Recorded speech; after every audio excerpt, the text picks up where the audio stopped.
Let's bring you this story, and it's about Kwasizabantu, the mission that is also a church, if you like, in KwaZulu-Natal. Its leaders have welcomed government investigations into the organizations, officials visiting the missions to get an understanding of the allegations of physical and sexual abuse and corruption leveled against some of the leaders. Some retailers have since taken products associated with the mission off their shelves. Joining us now is Sipho Hlongwane, and he is a journalist and someone who grew up in this church. Mr. Hlongwane, thank you very much for making the time to speak to us. And as I mentioned in the intro there, you grew up in the Kwasizabantu church. When the story broke, what was your initial reaction about the allegations of abuse? Hi, morning. Yeah, so basically, obviously, it was quite shocking and painful because it's all true. One felt like you were reliving all of that, even thinking about the other people who I know who are from there and their reaction to how the story has come out now is the same, you know. It's shocking and it's re-traumatizing. We're basically going through it all over again. So, Sipho, I want to talk about what you've just said in your opening, that it's all true. I'm quite keen to hear the kind of memories that come up when you saw the documentary, for example, that was making all these allegations. So basically, it all depended on who you were and how they treated you. But broadly speaking, we all had the same experience. But obviously, some people had it far worse than others. I mean, for example, as a boy, there were certain experiences that I didn't have, and I wasn't there for that. But you talk to your classmates, you talk to your age mates, and you confirm stories you hear. Some things happen to you personally, right? Just getting beaten with a pipe, like a thin plastic pipe, like at school or whatever. Like that happened to me. All kinds of other things as well. That's basically why I'm saying over and over again that it's true. I need to keep making that point because I can see there's a lot of people who can't seem to wrap their heads around the fact that something like this could happen. And I'm sorry, but it's true. Yeah. Talk to us, Sipho, about perhaps how you were introduced into this church, because when you say you grew up in the church, you were born there. Yes. My first day in this world was in Greytown Hospital. The next day, I was at KSB until I left when I was 21. So your parents... I went to the University of Cape Town for 1 year in 2007. My entire life was at Kwasizabantu. All of it. So your parents were staunch members of this church. And for people who are not familiar with the practices, or for people who are not familiar with the Kwasizabantu church, why has it gained so much infamy when, in actual fact, some of the people are actually very staunch defenders of it as well? I mean, I think that people must try and picture what it's like to be there, and try and understand the mindset of somebody who would go and live there and raise a family there. These stories that are coming out now is not the reason why they're going to change their minds and suddenly see things and unite. All kinds of allegations have been coming out against KSB for decades now, and the people are still there, and people are still firm believers in that message. And also what I want people to understand is that this place is incredibly complicated, and to come out of there is also incredibly complicated to tell. Maybe I feel like we're failing to tell the full story, but like the part where they really genuinely help rehabilitate people, they genuinely feed people, it's a mission, it genuinely does do all those things. There are people whose lives are changed by being there. Yeah. You know, people who came in heroin addicts and they leave like rehabilitated human beings, but it was enmeshed and came in as all one package with everything else that happened. So it doesn't impress me when people say, well, I was a KSP, nothing happened to me, or my life turned around, or, you know, people writing on the internet and saying, oh, my son was sent there, he was a drug addict, and he was rehabilitated, therefore KSP is good. That's a childish, simplistic story. Yeah. It all came as one package, all of it. So when we say that bad things happen to us, to say that good things, KSP does good things, KSP this, that, or Kwele supports all these people, yes, it does do that, but then they must admit to the rest of the story as well, right? Well, so it's Sipho, all one thing. Sipho, let's actually tell the viewer about those strange practices, those strange things that were either done to you or perhaps your parents were forced to do. And, you know, today we're reporting that the leadership of the church has taken the drastic decision to open up the facilities. What should people look out for that would be ordinarily unusual about that church? I mean,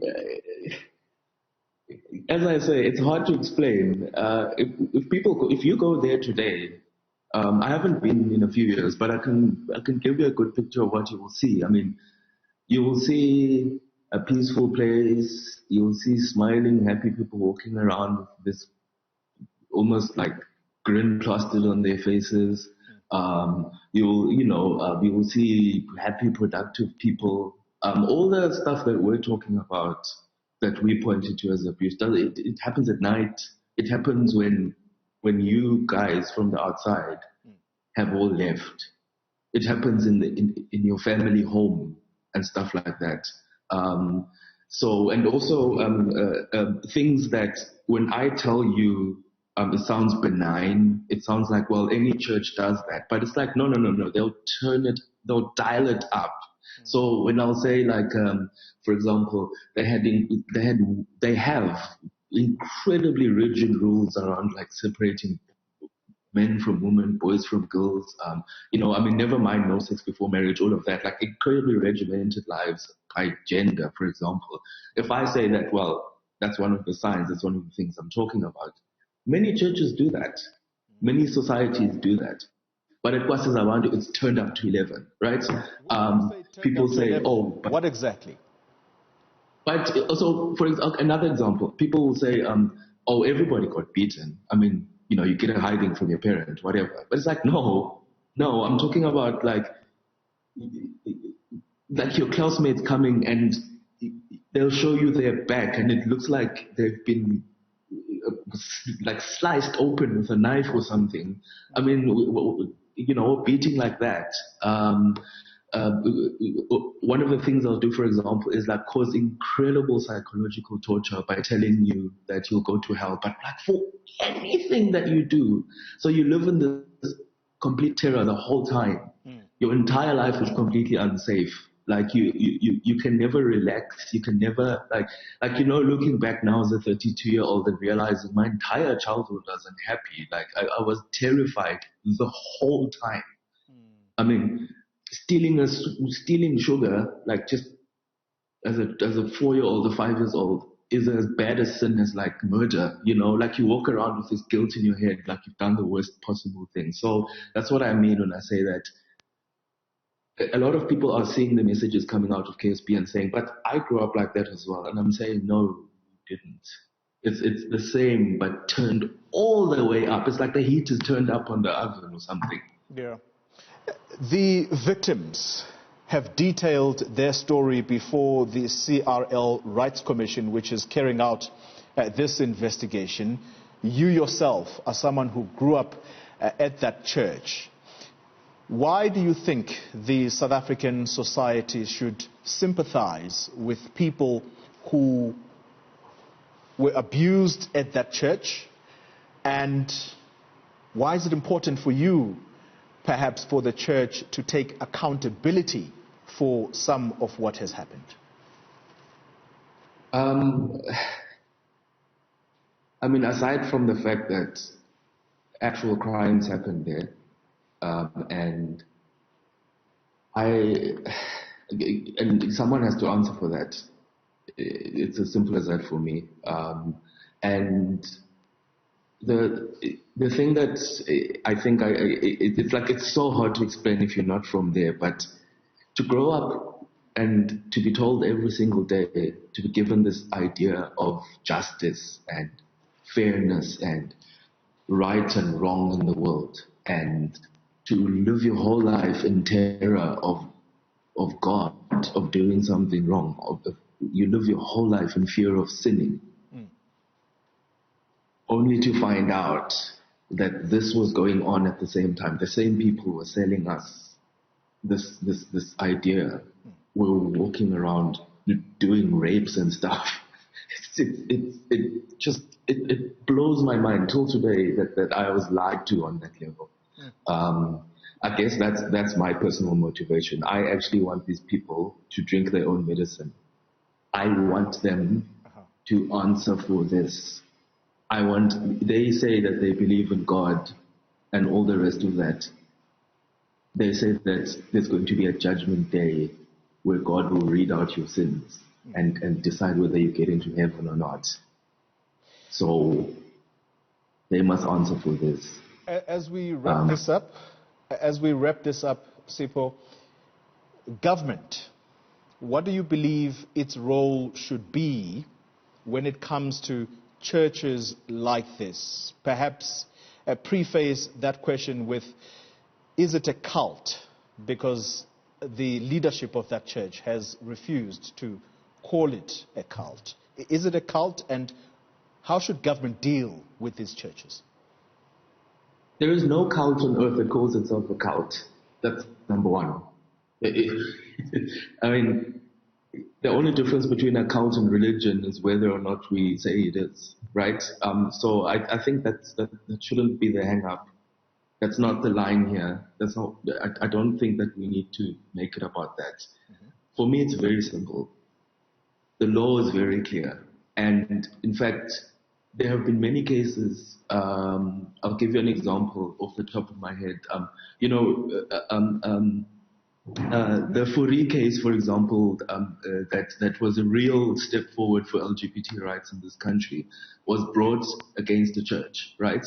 And the Constitutional Court ruled that you can't, because you've got a church now and you've got your own little congregation, decide that you're going to set up your own rules and do your own thing. We all live under the same law, all of us. And that means that in spite of the fact that the leadership of Kwasizabantu has been carrying on for decades as if they are not accountable to anybody, as if they can do whatever they want, as if they can set a rule that says, oh, no, I'm allowed to beat my child as much as I want because I'm a child of God. I am touched by God, so therefore I can set up my own rules. That's not true. We all live under the same rules. So that's basically the way that I see all of this. I want these people to account. I think that's just the bottom line for me. Final question to you. What does justice look like for you as far as the leadership of that church?